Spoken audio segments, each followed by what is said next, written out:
우리들이 살다 보면 내가 이제 어른이 되었구나라고 느꼈던 순간들이 있죠. 한번 돌이켜 보세요. 여러분은 언제였습니까? 언제 내가 이제 어른이 됐구나라고 그런 생각을 하게 되었는지.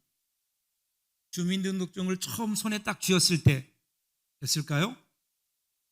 아니면 꼬박꼬박 세배하면 세뱃돈을 줬는데 어느 때부턴가 세뱃돈이 끊겼을 때, 그때 내가 어른이 됐나? 그런 생각을 하셨나요? 아니면 공중목욕탕에서 뜨거운 욕조 안에 몸을 담궜을 때 시원하게 느껴질 때, 그때 내가 어른이 되었다라고 생각할 수도 있겠죠.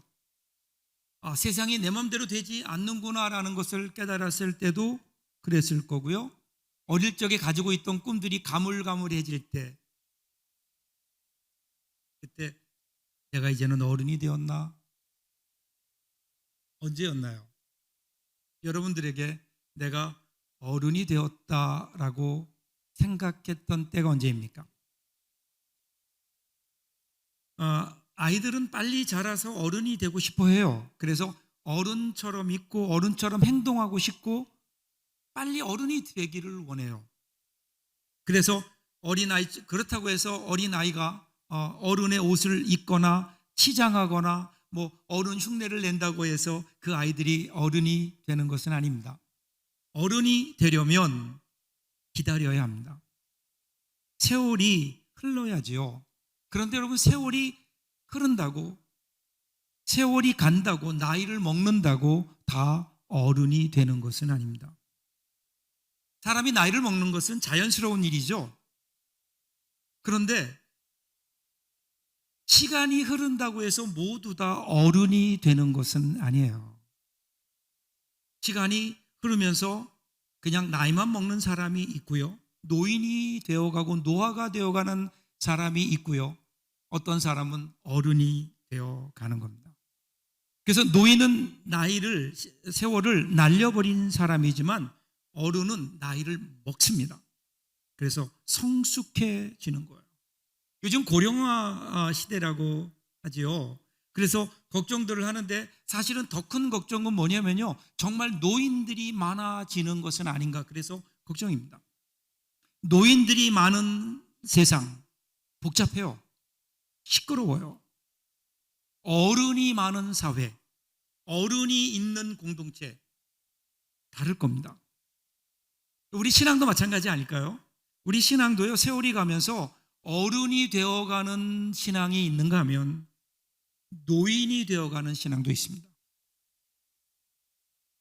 우리의 겉모습은 날마다 노화되어 갈지 몰라도 우리의 속사람은 주님을 닮은 향기로운 어른들이 교회 안에 많아질 때, 그때 여러분 교회가 힘있고 교회가 더 빛나지 않을까요? 그래서 사도 바울이 이렇게 고백하잖아요. 고린도후서 4장 16절에서 그러므로 우리가 낙심하지 아니하노니 우리의 겉사람은 낡아지나 우리의 속사람은 날로 새로워지도다. 우리 어떨까요? 저와 여러분은 어떤 신앙일까요? 오늘 말씀을 함께 보면서 저와 여러분의 신앙이 더 성숙해지고 어른이 되는 귀한 은혜가 있기를 주님의 이름으로 축복합니다. 자, 오늘 우리가 계속해서 지금 예레미야를 읽고 있죠. 오늘 19장이에요. 19장 1절부터 2절을 먼저 보겠습니다. 여호와께서 이와 같이 말씀하시되 가서 토기장이의 옹기를 사고 백성의 어른들과 제사장의 어른 몇 사람과 하시드 문 어귀 곁에 있는 흰놈의 아들의 골짜기로 가서 거기에서 내가 너희에게 이런 말을 선포하여. 자, 하나님께서 예레미야에게 다시 말씀하세요. 가서 토기장이 집에 가서 옹기를 사라, 즉 토기 그릇을 사라라는 거예요. 그리고 나서 백성의 어른들과 제사장 어른 중 몇 사람을 데리고 흰놈의 아들의 골짜기로 가라라는 거예요. 거기 가서 뭐예요? 거기 가서 내가 너에게 말한 하나님의 말씀을 선포해라, 이렇게 하나님께서 말씀하시는 거예요. 자, 이 말씀을 읽으면서 저에게 두 가지 질문이 있었어요. 하나는 왜 그 흰놈의 아들들의 골짜기일까? 여기서 그냥 말씀을 전하면 되지 뭐 거기까지 번거롭게 데리고 가게 하시는가? 두 번째는 왜 백성의 어른들과 제사장의 어른들에 국한하셨을까? 먼저 왜 백성의 어른들과 제사장 어른들이었을까요? 여기 백성의 어른, 제사장의 어른은요, 이스라엘의 양대 지도자예요. 하나는 정치적인 정치 면에서의 지도자, 하나는 종교의 지도자. 자, 문제는 이 두 그룹이 다 타락했어요. 정치는 자기의 이득만을 생각했고, 종교는, 신앙은 더 이상 하나님의 말씀이나 뜻에는 상관없고 세상과 타협하고 자기들의 욕심을 채우는 데만 바빴다. 이것이 하나님의 진단이에요. 그래서 결과적으로 어떻게 됐어요? 지도자들이 타락하니까 이것을 보고 따랐던 백성들도 당연히 타락했다는 겁니다. 그래서 지금 하나님은 심판의 말씀을 전하기 위해서 그 일에 책임 있는 어른들을 데리고 그 흰놈의 아들의 골짜기로 가게 하신 거예요. 너희들이 어른 노릇 못했다라는 거예요. 너희들이 해야 되는 일을 하지 못했다. 여러분, 어른이 누구일까요? 어른은 책임지는 사람이에요. 물론 지혜와 통찰, 그리고 역량과 아량, 여유, 이런 것들이 있는 어른이 되면 좋겠죠. 그런데 다 그럴 수는 없는 거 아니에요? 어른들도 부족한 게 있어요. 실수할 수 있어요. 자, 그런데 중요한 것은 책임입니다. 책임. 젊은이들의 부족한 모습을 보면서 그 잘못을 비판하고 나무라기 전에 그들을 보면서 자신의 부족을 보는 거예요. 그 일에 대한 책임을 느낄 줄 아는 사람이 어른이 아닐까요? 여러분, 자녀가 부모의 잘못된 모습을 보면서 나의 잘못을 돌아보듯이 지금 이 세대가 잘못하고 있는 모습을 보면서 전 세대가 분명히 그 일에 대해서 책임질 줄 아는 마음, 이것이 여러분 어른의 마음이 아닐까요? 다음 세대가 잘못한다면 오늘 우리가 잘못하고 있는 것은 아닌가? 우리의 모습을 돌아보는.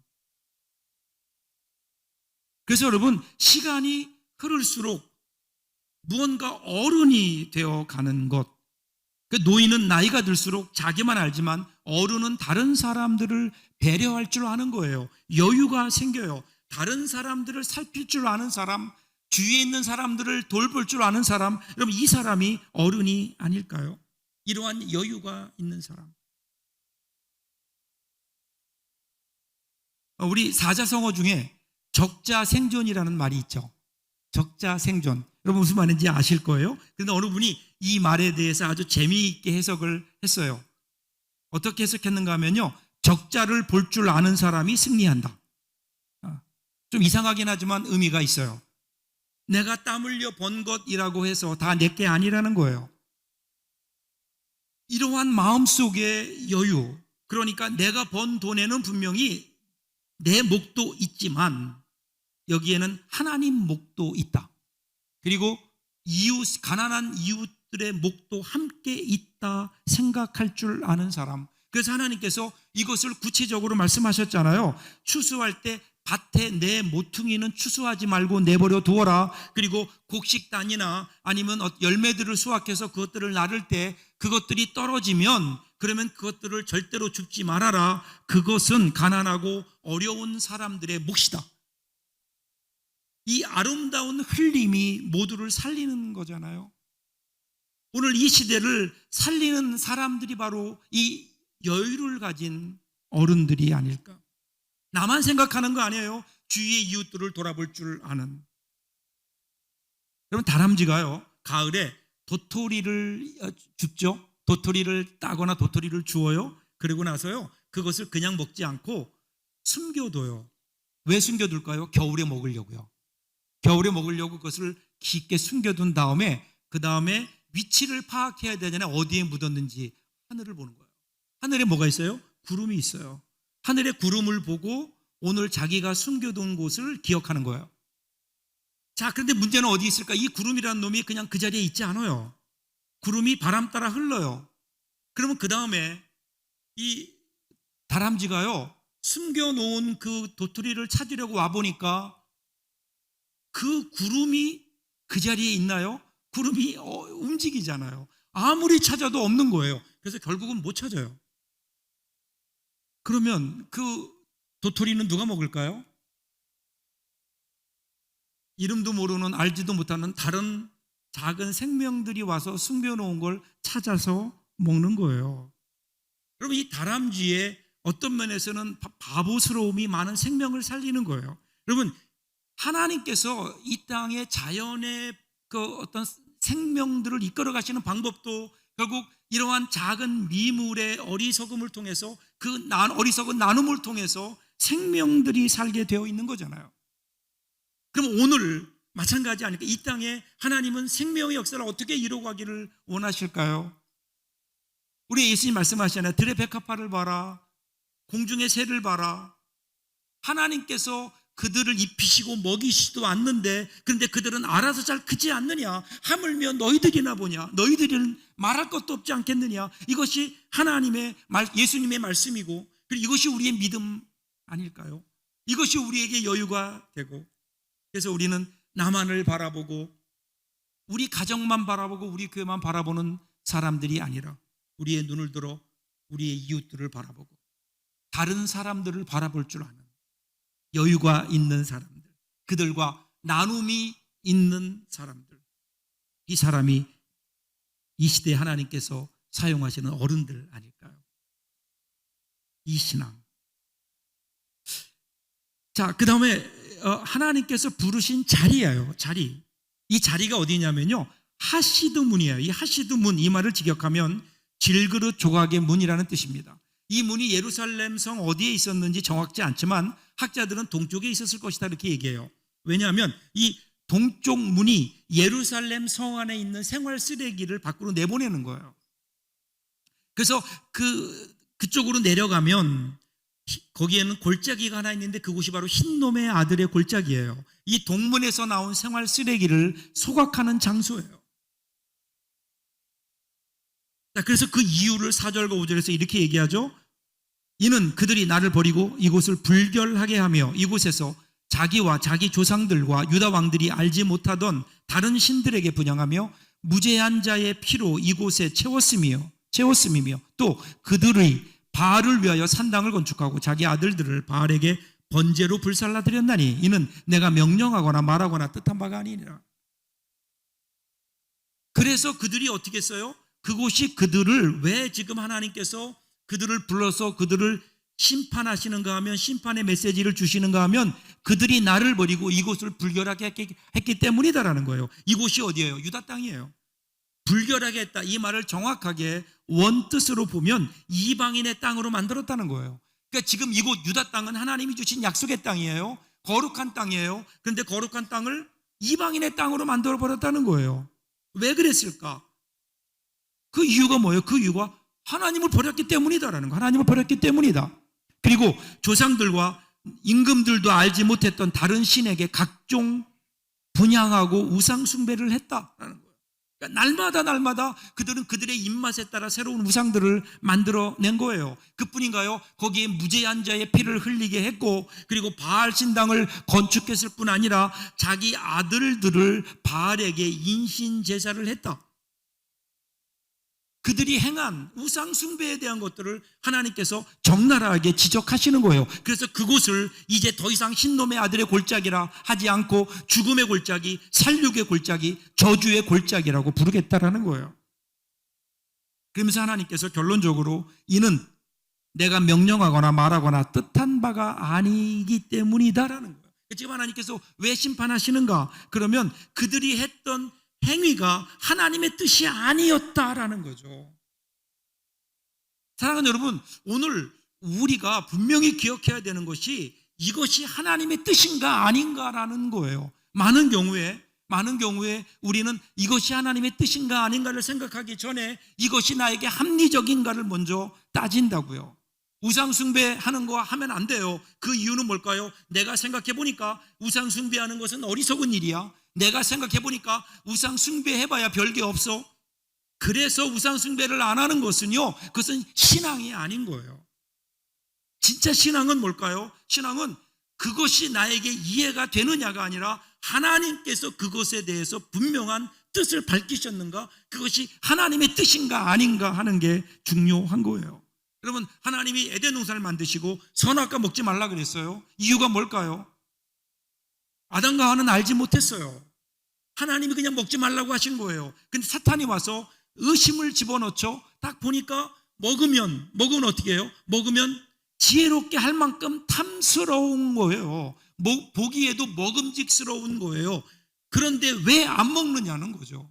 결국 자기의 생각이에요. 자기가 생각하고 자기가 판단하고 자기가 해석해 보니까 그것에 대한 결과로 움직인다면 여러분, 그것은 신앙의 차원이 아닌 거예요. 우리 예수님 십자가에 달리실 때 십자가가 이해가 되셨을까요? 예수님 마지막까지 이해 안 되셨어요. 그래서 뭐라고 기도하세요?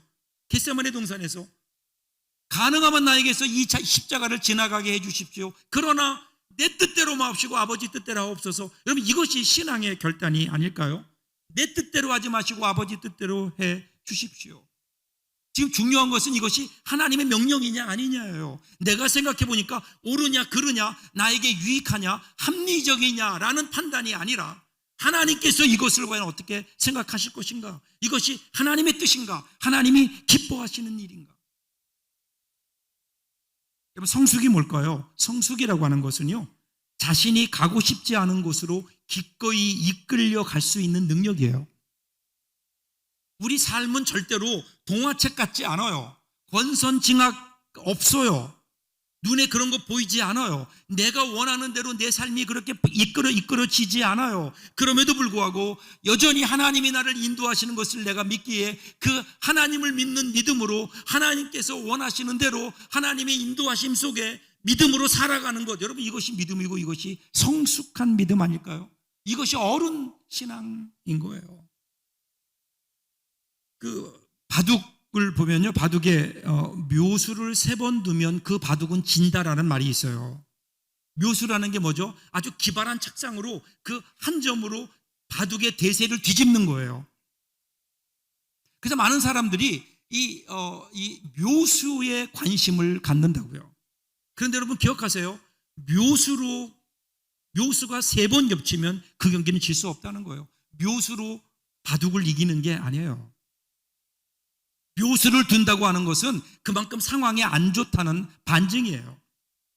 그러기에 위기에 몰린 뒤에 묘수를 찾는 것보다 위기가 오지 않도록 기초가 든든하게 착점을 해가는 게 중요하죠. 근데 우리 신앙생활이 언제부턴가 하나님의 뜻대로 하나님 말씀을 따라 하나님 말씀에 순종하며 살아가는 과정이 아니라 그냥 내 마음대로 살다가 어느 순간 하나님의 묘수를 기대하는 거예요. 하나님께서 무언가 이 판을 뒤집어 주시기를 원하는 거라고요. 혹시 이것이 우리의 신앙이라면 여전히 우리는 어린 신앙인 거예요. 진짜 어른 신앙은 뭘까요? 묘수 전에 언제나 하나님과의 든든한 관계 속에, 하나님과의 지속적인 교제 가운데 하나님의 뜻이 어디 있는가를 발견하고 내 뜻 내세우기 이전에 하나님의 뜻 앞에 순종해 가는, 주님과 동행하는 이 깊은 주님과의 교제를 통해서 우리의 삶이 주님의 인도하심 속에 있는 것, 정말 묘수가 필요 없는 하나님의 인도하심 속에서 우리 삶이 그대로 하나님의 뜻대로 인도되는 것, 여러분, 이것이 진짜 성숙한 어른들의 신앙의 발자취가 아닐까. 오늘 우리의 신앙은 어떻습니까? 자, 이제 6절부터 보시면 이 심판의 결과가 나와요. 6절입니다. 그러므로 보라, 다시는 이곳을 도벳이나 흰놈의 아들의 골짜기라 부르지 아니하고 오직 죽음의 골짜기라 부르는 날이 이를 것이니라 여호와의 말이니라. 드디어 이 심판이, 그래서 그들이 그렇게 하나님을 떠났어요. 하나님 말씀에 순종하지 않았어요. 다른 사람 별로 돌아보지도 않았어요. 자기 뜻보다, 하나님의 뜻보다 자기 뜻을 더 앞세웠어요. 그래서 결과적으로 어떻게 됐어요? 이곳이 하나님의 심판이 임하게 되는 거예요. 여기 흰놈이라고 하는 것은, 흰놈은 슬픔과 탄식이라는 뜻의 아람어로 추측되는데, 이 흰놈의 아들이, 흰놈이 이게 어떤 지역인지 아니면 사람인지도 좀 분명치 않아요. 그런데 중요한 것은 이곳에 암몬 족속의 신 몰렉이라고 하는 신이 있는데, 그 몰렉을 위한 산당을 지었어요. 그 산당이 도벳이에요. 도벳, 이것은 태우는 곳이에요. 거기서 무엇을 했는가 하면 그 암몬 사람들은요, 몰렉에게 드리는 신에게 드리는 제물의 최고는 자기 자녀였어요. 인신제사인 거예요. 악을 행한 거예요. 악을 행한 거예요. 그래서 그곳이 결국은 악의 대명사가 됐고요. 그래서 이후로는 흰놈의 아들의 골짜기나 도벳이라고 부르지 않고 죽음의 골짜기라고 불리게 될 것이다. 그렇지 않아도 그곳이 그와 같은 곳이었는데 이제는 그곳이 저주의 심판의 자리가 될 것이다. 그렇게 하나님께서 말씀하세요. 7절 보면 행악자들이 죽임을 당하는데 그런데 그들이 장례도 치르지 못할 정도로 그냥 내버려지게 될 것이다. 8절 보세요. 이 일로 인해 조롱을 당한다. 9절 보면 장차 예루살렘이 함락당하기 전에 그들이 바벨론에서 포로되었을 때 그들이 먹을 게 없어서 결국은 인육을 먹게 되는 비참함을 겪게 될 것이다. 인간이 겪을 수 있는 최악의 상황. 하나님께서는 그들에게 그 심판을 말씀하시는 거예요. 그리고 나서 이제 드디어 10절부터 11절 보시면 여기서 한 가지 행동을 하게 하시죠. 너는 함께 가는 자의 목전에서 그 옹기를 깨뜨리고 그들에게 이르기를 만군의 여호와께서 이와 같이 말씀하시되 사람이 토기장이의 그릇을 한번 깨뜨리면 다시 완전하게 할 수 없나니 이와 같이 내가 이 백성과 이 성읍을 무너뜨리리니 도벳에 장사할 자리가 없을 만큼 매장하리라. 옹기를 깨뜨리라고 하는 거예요. 여러분, 옹기가 진흙 그릇이잖아요. 톡이잖아요. 이거 한번 깨뜨리면 어떻게 돼요? 끝나요. 다시 주워 담을 수도 없어요. 다시 붙일 수도 없어요. 그것 가지고 다시 그릇을 만들 수도 없잖아요. 한번 깨지면 끝이에요. 그러니까 어떻게 해요? 그러니까 정신 차리라는 거예요. 한번 깨지면 끝난다. 한번 깨지면 끝난다. 분명히 너희들 이대로 가면 깨진다라는 거예요. 깨지기 전에 정신 차려라. 마지막 12절 13절이에요. 여호와의 말씀이니라 내가 이곳과 그 주민 가운데 주민에게 이같이 행하여 이 성읍으로 도벳 같게 할 것이라. 예루살렘 집들과 유다 왕들의 집들이 그 집 위에서 하늘의 만상에 분향하고 다른 신들에게 전제를 부음으로 더러워졌은즉 도벳 땅처럼 되리라 하셨다 하라 하시니. 두 번에 걸쳐서 12절 13절에 도벳 같게 할 것이다. 도벳 땅처럼 되리라. 여러분, 도벳처럼 된다는 게 뭐예요? 예루살렘 성에서 서남석 경사를 때려가다 보면 흰놈의 골짜기가 나온다고 그랬죠. 그곳이 바로 하나님께서 심판하신 심판의 자리인 거예요. 신약으로 오면 이곳을 게헨나 그렇게 불러요. 이 게헨나라고 하는 말은 헬라어인데요. 게라는 말은 골짜기라는 뜻이에요. 헨나라는 말은 흰놈이라는 단어의 헬라식 표기예요.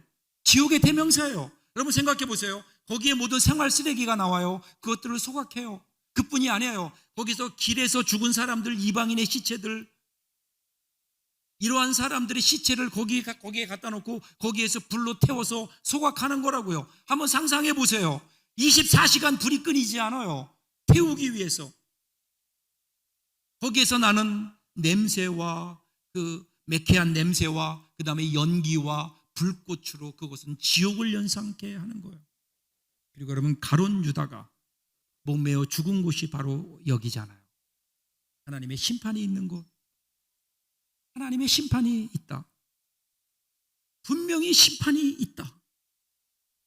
여러분, 사람들이요 마지막 심판이라는 말을 너무 가볍게 생각해요. 마지막 심판 그러면 사람들이 웃어요. 그래서 어떤 사람들은 무지의 용기를 나타내기도 해요. 예를 들면 이탈리아의 유명한 화가죠. 페루지노 같은 사람이에요.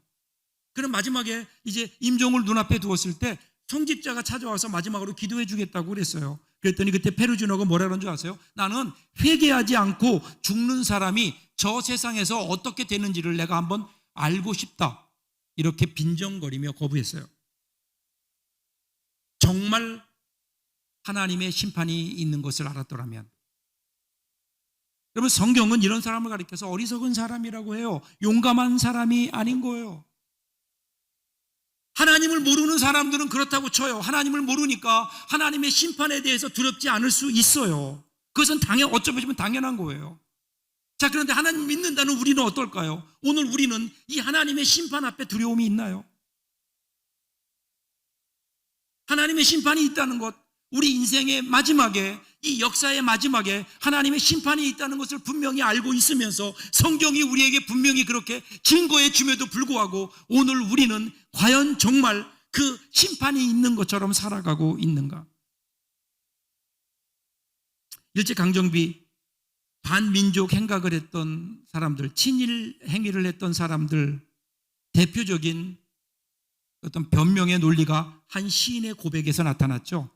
이렇게 얘기하는 거예요. 일본이 왜 친일 행각을 했는가? 일본이 그렇게 쉽게 항복할 줄 몰랐다는 거예요. 최소한 100년은 갈 줄 알았다. 혹시 오늘 우리가 그런 마음 아닐까요? 오직 돈과 권력을 따라서 이 세상 내 욕심을 따라 살았던 사람들, 나중에 여러분 하나님의 심판대 앞에서 이렇게 말할 거예요. 저는 이 세상이 천년만년 갈 줄 알았습니다. 이 날이 올 줄 몰랐습니다. 사랑하는 여러분, 성경은요 분명히 심판이 있음을 우리에게 알려줘요. 그것도 최후의 심판이 있다. 최후의 심판이 뭐예요? 이 역사를 시작하신 하나님, 온 우주를 창조하신 하나님, 역사를 시작하신 하나님께서 이 역사의 마지막 종지부를 찍으시는 그 사건, 그게 뭐예요? 그것이 여러분 하나님의 심판이라고요. 하나님의 심판은 분명히 있어요. 그리고 나서 영원한 하나님의 나라가 시작된다고요. 그래서 여러분 하나님을 믿지 않는 사람들, 준비하지 않은 사람들에게는 이 하나님의 심판이 그들에게는 악몽과 같은 순간이 될 수 있지만 하나님의 나라를 바라보고 하나님의 심판이 있음을 알고 준비해온 오늘 하나님의 사람들에게는 이것이 영원한 소망의 정점이 아닐까요? 소망해야 될 일이 아닐까요? 하나님의 심판을요. 사랑하는 여러분, 예레미야를 통해서 사람들을 흰놈의 아들들의 골짜기에 서게 하셨던 하나님, 그 하나님이 오늘은요 우리를 그 앞에 서게 하십니다. 그곳이 어디일까요? 우리가 서야 되는 흰놈의 골짜기, 하나님이 부르시는 그 자리 어디일까요? 골고다 언덕이에요. 골고다 언덕. 율법대로 한다면 우리는 본문의 옹기처럼 박살이 나야 됩니다. 깨어져야 됩니다. 그런데 이게 웬 은혜입니까? 골고다 언덕에서는요 하나님께서 사람들을, 우리를 모으시고 거기에서 우리를 깨는 것이 아니라, 옹기를 깨는 것이 아니라 이제는 예수님을 깨뜨리십니다. 십자가에서 예수님을 찍고 깨어지게 하시는 거예요. 그걸 보면서 우리는 무엇을 보아야 될까요? 나를 위해서 대신 찢기고 깨어지시는 예수님, 내가 깨어져야 되는데 내 대신에 십자가에서 찢기고 깨어지는 그 예수님의 모습, 그 모습을 보면서 오늘 깨어져야 되는 건 누굴까요? 오늘 우리예요. 내 자신이 깨어지는 자리예요. 예수님의 십자가의 죽으심을 보면서 거기서 우리는 예수와 함께 죽는 거예요. 우리의 죄와 허물이, 그리고 우리의 약함이, 그리고 예수님의 부활과 함께 우리가 다시 사는 것, 새로운 존재로. 그래서 그런즉 이제 내가 산 것이 아니오 내 안에 그리스도께서 사시는 것이다 고백하며 사는 사람, 여러분 이 사람들이 신앙의 사람들이고 어른 신앙 아닐까요? 그러게 사랑하는 여러분, 십자가는요 잘났다 하는 사람에게는 필요치 않아요. 그 사람은 그냥 그 재간으로 자기의 인생을 다 해결할 수 있다고 믿는 겁니다. 십자가는요 내가 다 할 수 있다고 믿는 사람들에게는 필요치 않습니다. 십자가는 내가 의로운 사람이다 라고 생각하는 사람들에게 필요치 않아요. 오히려 자기의 연약함을 인정하고 하나님의 은혜를 구할 때, 그때 거기에서 주님의 강함이 무엇인지를 경험할 수 있는 거죠. 이 십자가, 여러분 고 이민아 목사님 아시죠? 이어령 씨의 따님이에요. 그분이 간증집을 하나 냈는데 땅끝의 아이들이에요. 땅끝의 아이들. 대학을 졸업하고 미국에 갔어요. 그래서 검사가 되고 변호사가 됩니다. 결혼도 해요. 아이를 넷이나 낳았지만 여러 가지 이유로 이혼하게 되고, 내 아이를 키우는데 첫 번째 아이가만 세상을 떠나게 되죠. 둘째 아이는 자폐증을 앓아요. 자신도 4차례에 걸친 암의 재발을 경험하게 되죠. 거기에서 예수를 만나요. 예수님을 만나고 그는 사역자가 되고 목사가 됩니다. 그래서 자기 아이들뿐 아니라 방황하는 미국과 한국의 아이들을 품에 안는,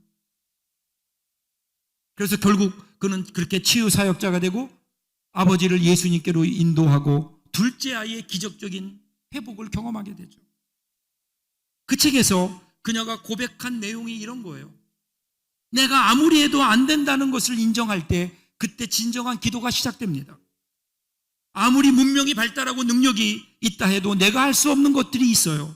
할 수 없는 것들 안에서 하나님만이 할 수 있는 것들 안에서 우리는 내가 할 수 없는 것들을 하시는 하나님, 홍해를 가르시는 하나님, 기적의 하나님을 만나게 됩니다. 이게 우리의 고백이어야 되지 않을까요? 세상의 지혜가 바닥난 그곳, 나의 지혜를 내려놓고 나의 능력을 내려놓을 때 그때 거기에서 정말 하나님의 지혜와 능력을 경험할 수 있게 되는 거예요. 이것이 진정한 그리스도인의 힘이 아닐까요? 이것이 진짜 능력이에요. 이것이 진짜 어른 신앙이 아닐까요? 나는 약하지만 하나님의 강하심으로. 그래서 우리는 나의 겉사람은 약해지지만 나의 속사람은 날로 날로 새롭다.